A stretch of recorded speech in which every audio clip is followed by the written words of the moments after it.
સાબરકાંઠામાંથી સમાચાર મળી આવ્યા છે। સાબરકાંઠા જિલ્લાના હિંમતનગરના ધાણાધા નજીક મળેલી 55 વર્ષીય આધેડની લાશ તો ભેદ એસઓજીએ ઉકેલી નાખ્યો છે।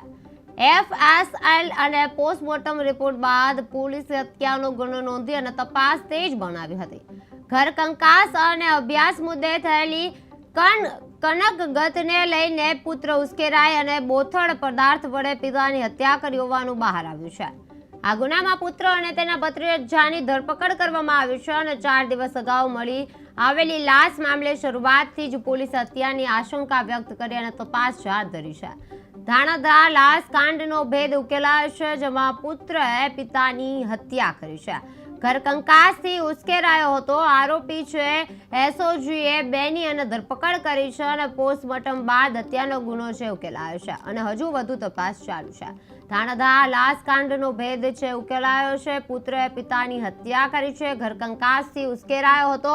આરોપી એસઓજીએ બેની ધરપકડ કરી છે। પોસ્ટમોર્ટમ બાદ હત્યાનો ગુનો છે એ ઉકેલાયો છે। ધાણાધા લાશ કાંડનો ભેદ ઉકેલાયો છે, જેમાં પુત્રએ પિતાની હત્યા કરી છે। ઘર કંકાસથી ઉશ્કેરાયો છે। આવા વધુ ને વધુ બનાવો છે થતા રહેશે એવો જ એક ભેદ છે સામે આવ્યો છે। ધાણાધામાં લાશ કાંડનો ભેદ છે તે ઉકેલાયો છે, જેમાં પુત્રએ પિતાની હત્યા કરી છે। ઘર કંકાસથી ઉશ્કેરાયો હતો અને જેમાં આરોપી એસઓજીએ બેની ધરપકડ કરી છે અને અત્યારે પોસ્ટમોર્ટમ બાદ હત્યાનો ગુનો છે તે ઉકેલાયો છે। પુત્રએ પિતાની હત્યા કરી છે। ઘર કંકાસથી ઉશ્કેરાયો હતો, ત્યારબાદ આરોપી એસઓજીને બેની ધરપકડ કરી છે। ધાણાધા લાશ કાંડનો ભેદ છે તે ઉકેલવામાં આવ્યો છે। સાબરકાંઠા જિલ્લાના હિંમતનગર બી ડિવિઝન વિસ્તારમાં ખૂનનો ગુનો નોંધવામાં આવેલ છે, જેની હકીકત એ પ્રમાણેની છે કે ગોપાલભાઈ શંકરભાઈ ઓડ, જે ઉંમર વર્ષ 55ના છે, એકતાનગર રેસિડેન્સીમાં ભાડેથી રહેતા હતા। તે 18 તારીખે સવારે 8 વાગે ઘરેથી નીકળે છે પોતાના રૂટીન કામ ઉપર જવા માટે અને રાત્રિના પરત આવતા નથી।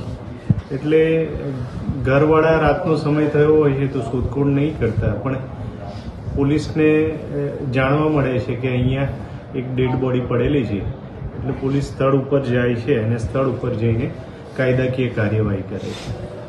આ દરમિયાન એમનું પોસ્ટમોર્ટમ કરાવતા અને જોતા એમને બોથડ પદાર્થથી અને ગળદાપાટુનો માર મર્યો હોય એવું જણાઈ આવેલું, જે આધારે પોલીસ અધિક્ષક શ્રી તરફથી જુદી જુદી ટીમો બનાવવામાં આવેલી, જેમાં SOG, LCB, Himmatnagar B division police સ્ટેશનની ટીમો કાર્યરત થયેલી અને ટેકનિકલ સર્વેલન્સ હ્યુમન સોર્સથી તપાસ કરેલી, જેમાં કોણ કોણ આ વ્યક્તિના મિત્રો, સંબંધી, કોની સાથે આની મુલાકાત થતી હતી એ બાબતે ઊંડાણપૂર્વક તપાસ કરવામાં આવેલી અને તપાસના અંતે ખબર પડેલી કે જે મરણ જનાર છે એમનો દીકરો તથા અન્ય એક વ્યક્તિ કે જે એના કુટુંબી, સગા અને મિત્ર જે રૂટીન રોજે એ મળતા હોય છે, એમણે જ આ મરનારને મારી નાખેલા, પાવડાનો હાથો